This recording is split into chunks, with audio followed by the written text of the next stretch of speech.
Pride and Prejudice by Jane Austen. Chapter 10. The day passed much as the day before had done. Mrs. Hurst and Miss Bingley had spent some hours of the morning with the invalid, who continued, though slowly, to mend, and in the evening Elizabeth joined their party in the drawing-room. The loo table, however, did not appear. Mr. Darcy was writing, and Miss Bingley, seated near him, was watching the progress of his letter and repeatedly calling off his attention by messages to his sister. Mr. Hurst and Mr. Bingley were at piquet, and Mrs. Hurst was observing their game.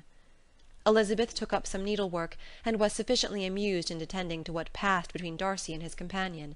The perpetual commendations of the lady, either on his handwriting, or on the evenness of the lines, or on the length of his letter, with the perfect unconcern with which her praises were received, formed a curious dialogue, and was exactly in union with her opinion of each.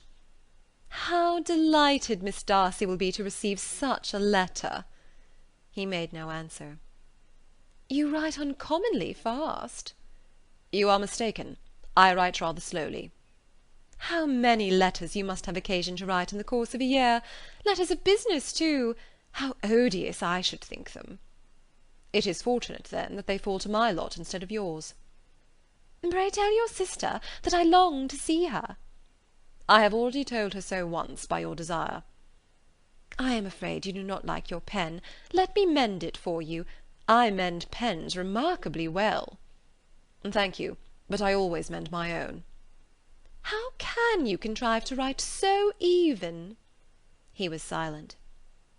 "Tell your sister I am delighted to hear of her improvement on the harp, and pray let her know that I am quite in raptures with her beautiful little design for a table, and I think it infinitely superior to Miss Grantley's." "Will you give me leave to defer your raptures till I write again? At present I have not room to do them justice."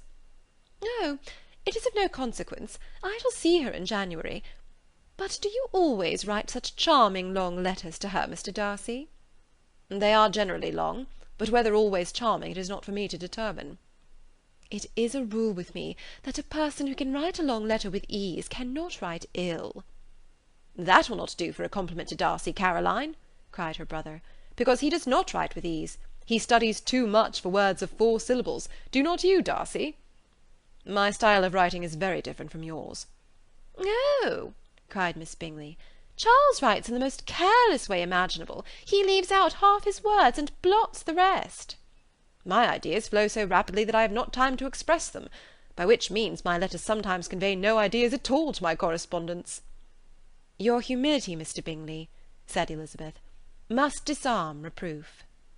"Nothing is more deceitful," said Darcy, "than the appearance of humility. It is often only carelessness of opinion, and sometimes an indirect boast." "And which of the two do you call my little recent piece of modesty?" "The indirect boast. For you really are proud of your defects in writing, because you consider them as proceeding from a rapidity of thought and carelessness of execution, which, if not estimable, you think at least highly interesting. The power of doing anything with quickness is always prized much by the possessor, and often without any attention to the imperfection of the performance. When you told Mrs. Bennet this morning that if you ever resolved upon quitting Netherfield you should be gone in 5 minutes, you meant it to be a sort of panegyric, of compliment to yourself. And yet what is there so very laudable in precipitance which must leave very necessary business undone, and can be of no real advantage to yourself or anybody else?" "Nay," cried Bingley, "this is too much, to remember at night all the foolish things that were said in the morning. And yet, upon my honour, I believe what I said of myself to be true, and I believe it at this moment. At least, therefore, I did not assume the character of needless precipitance merely to show off before the ladies." "I dare say you believed it, but I am by no means convinced that you would be gone with such celerity. Your conduct would be quite as dependent on chance as that of any man I know, and if, as you were mounting your horse, a friend were to say, 'Bingley, you had better stay till next week,' you would probably do it, you would probably not go, and at another word might stay a month." "You have only proved by this," cried Elizabeth, "that Mr. Bingley did not do justice to his own disposition. You have shown him off now much more than he did himself." "I am exceedingly gratified," said Bingley, "by your converting what my friend says into a compliment on the sweetness of my temper. But I am afraid that you are giving it a turn which that gentleman did by no means intend. for he would certainly think better of me, if under such a circumstance I were to give a flat denial and ride off as fast as I could." "Would Mr. Darcy then consider the rashness of your original intentions as atoned for by your obstinacy in adhering to it?" "Upon my word, I cannot exactly explain the matter. Darcy must speak for himself." "You expect me to account for opinions which you choose to call mine, but which I have never acknowledged.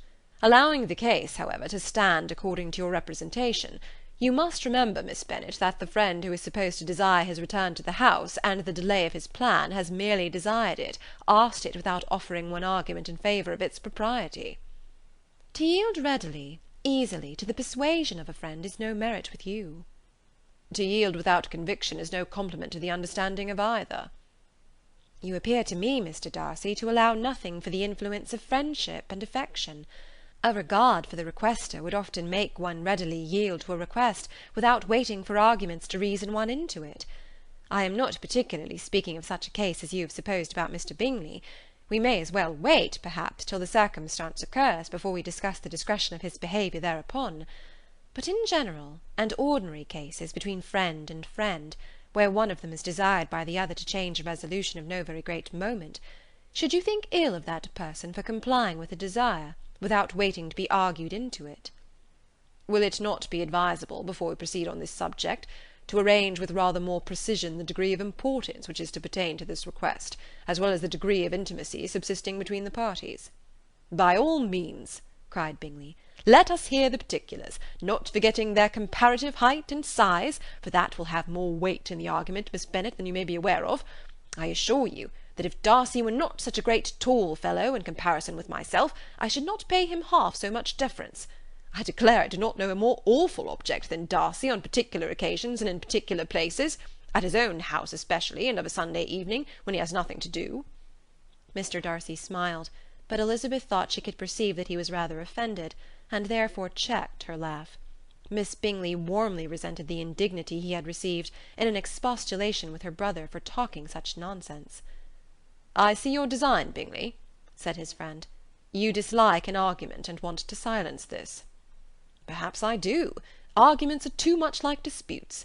If you and Miss Bennet will defer yours till I am out of the room, I shall be very thankful, and then you may say whatever you like of me."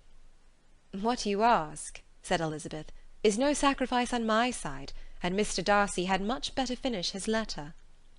Mr. Darcy took her advice, and did finish his letter. When that business was over, he applied to Miss Bingley and Elizabeth for an indulgence of some music. Miss Bingley moved with some alacrity to the pianoforte, and after a polite request that Elizabeth would lead the way, which the other as politely and more earnestly negatived, she seated herself. Mrs. Hurst sang with her sister, and while they were thus employed, Elizabeth could not help observing, as she turned over some music books that lay on the instrument, how frequently Mr. Darcy's eyes were fixed on her. She hardly knew how to suppose that she could be an object of admiration to so great a man, and yet that he should look at her because he disliked her was still more strange. She could only imagine, however, at last, that she drew his notice because there was something more wrong and reprehensible, according to his ideas of right, than in any other person present. The supposition did not pain her. She liked him too little to care for his approbation. After playing some Italian songs, Miss Bingley varied the charm by a lively Scotch air, and soon afterward Mr. Darcy, drawing near Elizabeth, said to her, "Do not you feel a great inclination, Miss Bennet, to seize such an opportunity of dancing a reel?" She smiled, but made no answer. He repeated the question with some surprise at her silence. "Oh," said she, "I heard you before, but I could not immediately determine what to say in reply. You wanted me, I know, to say yes, that you might have the pleasure of despising my taste. But I always delight in overthrowing those kind of schemes, and cheating a person of their premeditated contempt. I have therefore made up my mind to tell you that I do not want to dance a reel at all, and now despise me if you dare." "Indeed, I do not dare." Elizabeth, having rather expected to affront him, was amazed at his gallantry, but there was a mixture of sweetness and archness in her manner which made it difficult for her to affront anybody, and Darcy had never been so bewitched by any woman as he was by her. He really believed that if it were not for the inferiority of her connections, he should be in some danger. Miss Bingley saw, or suspected enough to be jealous, and her great anxiety for the recovery of her dear friend Jane received some assistance from her desire of getting rid of Elizabeth. She often tried to provoke Darcy into disliking her guest by talking of their supposed marriage, and planning his happiness in such an alliance. "I hope," said she, as they were walking together in the shrubbery the next day, "you will give your mother-in-law a few hints, when this desirable event takes place, as to the advantage of holding her tongue, and, if you can compass it, do cure the younger girls of running after officers. And, if I may mention so delicate a subject, endeavour to check that little something bordering on conceit and impertinence which your lady possesses." "Have you anything else to propose for my domestic felicity?" "Oh, yes. Do let the portraits of your uncle and aunt Phillips be placed in the gallery at Pemberley. Put them next your great-uncle the judge. They are in the same profession, you know, only in different lines. As for your Elizabeth's picture, you must not have it taken, for what painter could do justice to those beautiful eyes?" "It would not be easy indeed to catch their expression, but their colour and shape, and the eyelashes, so remarkably fine, might be copied." At that moment they were met from another walk by Mrs. Hurst and Elizabeth herself. "I did not know that you intended to walk," said Miss Bingley, in some confusion, lest they had been overheard. "You used us abominably ill," answered Mrs. Hurst, "running away without telling us that you were coming out." Then, taking the disengaged arm of Mr. Darcy, she left Elizabeth to walk by herself. The path just admitted three. Mr. Darcy felt their rudeness, and immediately said, "This walk is not wide enough for our party. We had better go into the avenue." But Elizabeth, who had not the least inclination to remain with them, laughingly answered, "No, no, stay where you are. You are charmingly grouped, and appear to uncommon advantage. The picturesque would be spoilt by admitting a fourth. Good-bye." She then ran gaily off, rejoicing as she rambled about, in the hope of being at home again in a day or two. Jane was already so much recovered as to intend leaving her room for a couple of hours that evening. Chapter 10